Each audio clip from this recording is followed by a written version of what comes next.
সজলি ভেজা কাপড় নিয়ে বারান্দা থেকে ঘরে ঢুকল। তার কাপড় কিছুটা ভেজা ছিল, যা তাকে এক অপ্রস্তুত অবস্থায় ফেলে দিয়েছিল।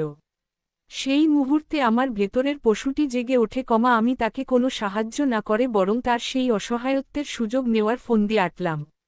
আমি তাকে প্রলুব্ধ করার চেষ্টা করলাম, নানা মিথ্যে আশ্বাসের জালে জড়িয়ে তাকে সেই অন্ধকার গলিতে নিয়ে গেলাম। বন্ধুরা, আমার নাম অয়ন, বয়স ৩০-এর কোঠায়, একটি মাল্টিন্যাশনাল কোম্পানিতে উচ্চপদে কর্মরত। বাহ্যিক দিক থেকে আমার জীবনটা ছিল অনেকের কাছেই ঈর্ষণীয়, বড় ফ্ল্যাট, দামি গাড়ি আর সমাজের চোখে এক মার্জিত ব্যক্তিত্ব।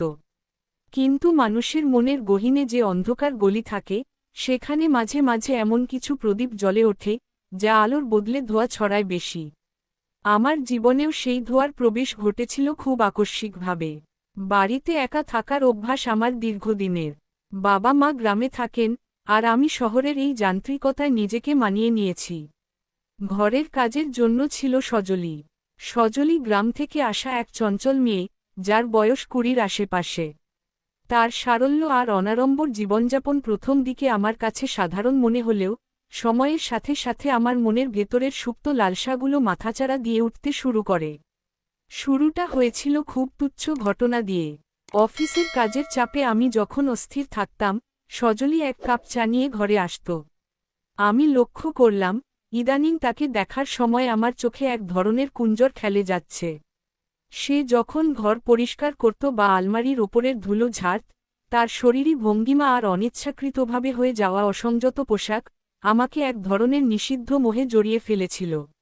আমি জানতাম এটা ভুল, আমি জানতাম সে আমার আশ্রিত এবং আমার ওপর নির্ভরশীল, কিন্তু তবুও আমার মন বারবার সেই নিষিদ্ধ সীমানার দিকেই ছুটছিল। আমি প্রায়ই রাতে একা বসে ল্যাপটপে অশ্লীলতায় ডুবে থাকতাম। সেই দৃশ্যগুলো আমার মস্তিষ্ককে এমনভাবে বিকৃত করে দিয়েছিল যে, সজলির প্রতিটি স্বাভাবিক নড়াচড়াও আমার কাছে ভিন্ন অর্থ বহন করতে শুরু করল।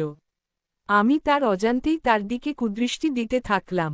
একদিন দুপুরে বৃষ্টি হচ্ছিল, বাইরে ঝোড়ো হাওয়া, আর ঘরের ভেতর এক গুমোট নিস্তব্ধতা। সজলি ভেজা কাপড় নিয়ে বারান্দা থেকে ঘরে ঢুকল।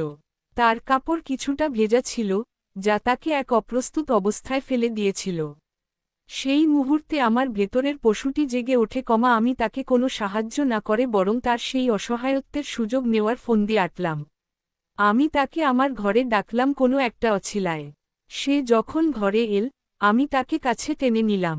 সে ভয়ে আর্ষ্ট হয়ে গিয়েছিল, কিন্তু আমার সেই প্রবল নিষিদ্ধ মোহের কাছে তার প্রতিবাদ করার শক্তি ছিল না। আমি তাকে প্রলুব্ধ করার চেষ্টা করলাম, নানা মিথ্যে আশ্বাসের জালে জড়িয়ে তাকে সেই অন্ধকার গলিতে নিয়ে গেলাম। সেদিন থেকেই আমাদের মধ্যে এক ধরনের শারীরিক ঘনিষ্ঠতা শুরু হল।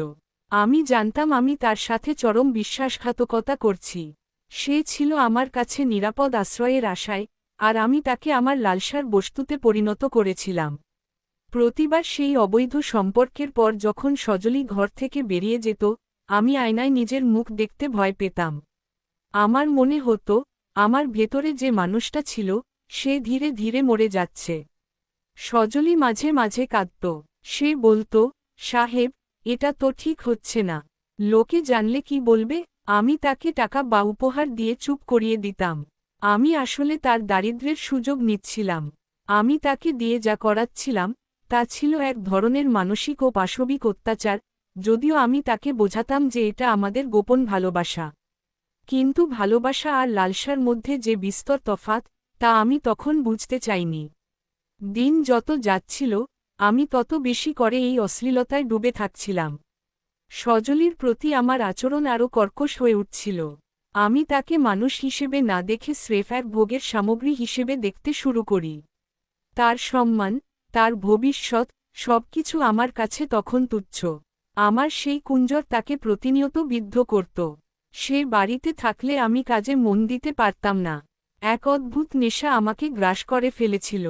কিন্তু পাপের কলস একদিন না একদিন পূর্ণ হয়। একদিন সজলি কাজ করতে করতে জ্ঞান হারিয়ে ফেলে। আমি যখন তাকে ডাক্তারের কাছে নিয়ে যাই, ডাক্তার আমায় অনেক প্রশ্ন করেন। সজলির চোখের কোণে জমে থাকা জল আর তার শরীরী ভাষা দেখে ডাক্তার হয়তো কিছু আঁচ করেছিলেন। তিনি আমাকে আলাদা ডেকে বললেন, দেখুন অয়ন বাবু, এই মেয়েটি মানসিকভাবে প্রচণ্ড বিধ্বস্ত। এর সাথে কোনো ধরনের অন্যায় হচ্ছে কিনা সেটা দেখা আপনার দায়িত্ব। সেই কথাটি আমার বুকে তীরের মতো বিঁধল। বাড়িতে ফিরে আমি যখন একা বসলাম, সজলীর সেই শূন্য চোখের চাহনি আমার দিকে ফিরে আসতে লাগল। আমি বুঝতে পারলাম, আমি কেবল তাকেই ধ্বংস করিনি, আমি নিজের মনুষ্যত্বকেও বিসর্জন দিয়েছি। আমি তার বিশ্বাসের সাথে যে বিশ্বাসঘাতকতা করেছি, তার কোনো ক্ষমা নেই। পরের কয়েকটা দিন আমি নরক যন্ত্রণার মধ্য দিয়ে কাটালাম। সজলী এখন আমায় ভয় পায়। আমি যখন তার সামনে যাই, সে সিটিয়ে থাকে। এই সেই মেয়েটি, যে আগে গান গাইতে গাইতে কাজ করত। আমি তার সেই হাসি চুরি করে নিয়েছি। আমি বুঝতে পারলাম, এই ভুল পথে পা বাড়িয়ে আমি নিজের জীবনের সবচেয়ে বড় পরাজয় বরণ করেছি। আমি সজলীকে তার গ্রামের বাড়িতে পাঠিয়ে দেওয়ার ব্যবস্থা করলাম। তার ভবিষ্যতের জন্য বেশ বড় অঙ্কের টাকা একটি ফিক্সড ডিপোজিট করে দিলাম, যাতে তাকে আর কখনো কারো দয়া বা লালসার শিকার হতে না হয়। সে যাওয়ার সময় আমার দিকে একবারও ফিরে তাকায়নি। সেই না তাকানোটা ছিল আমার জন্য সবচেয়ে বড় শাস্তি। লালসা মানুষকে অন্ধ করে দেয় এবং অন্যকে স্রেফ একটি বস্তু হিসেবে দেখতে শেখায়, যা শেষমেশ ধ্বংস ডেকে আনে। বন্ধুরা, আজকের গল্পটি কেমন লাগলো কমেন্ট করে জানিয়ে দিও, আর আমার চ্যানেলের অন্যান্য গল্পগুলো শুনে এসো, আর অবশ্যই ভিডিওটি লাইক দিয়ে চ্যানেলটি সাবস্ক্রাইব করে দিও।